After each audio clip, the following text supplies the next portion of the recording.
សេចក្តីជូនដំណឹងរបស់ក្រសួងធនធានទឹកនិងអូតូនិយមស្តីអំពីស្ថានភាពធាតុអាកាសនៅព្រះរាជាណាចក្រកម្ពុជាសម្រាប់ថ្ងៃទី10 ខែមេសា ឆ្នាំ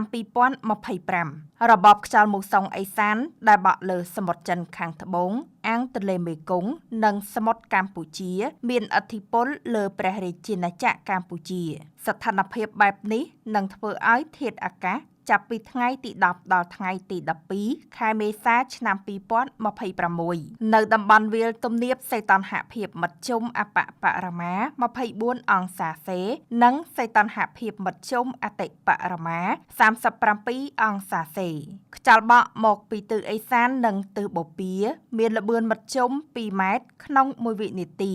មានខេត្តបន្ទាយមានជ័យ ពោធិ៍សាត់ បាត់ដំបង សៀមរាប កំពង់ឆ្នាំង កំពង់ធំ កំពង់ចាម តាកែវ ត្បូងឃ្មុំ ស្វាយរៀង ព្រៃវែងកណ្ដាល និងភ្នំពេញ ពុំមានភ្លៀងធ្លាក់ទេ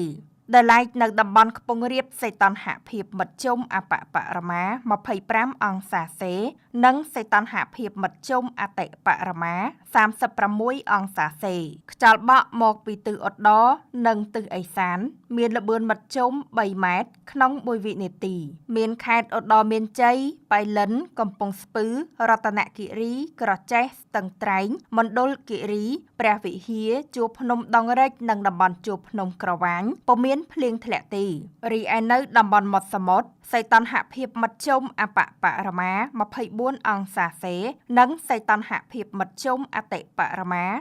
36 អង្សាសេ ខ្យល់បក់មកពីទិសនិរតី និងទិសអាគ្នេយ៍មានល្បឿនមធ្យម 2 ម៉ែត្រក្នុង1វិនាទី មានខេត្តកោះកុង ព្រះសីហនុ កំពត កែប និងជួរភ្នំបូកគោពុំមានភ្លៀងធ្លាក់ទេ រលកសមុទ្រមានកម្ពស់មធ្យមអបបរមាកន្លះម៉ែត្រ និងកម្ពស់មធ្យមអតិបរមា 1 ម៉ែត្រ អាស្រ័យដូចបានជម្រាបជូនខាងលើ សូមសាធារណជនទទួលជ្រាបជាព័ត៌មាន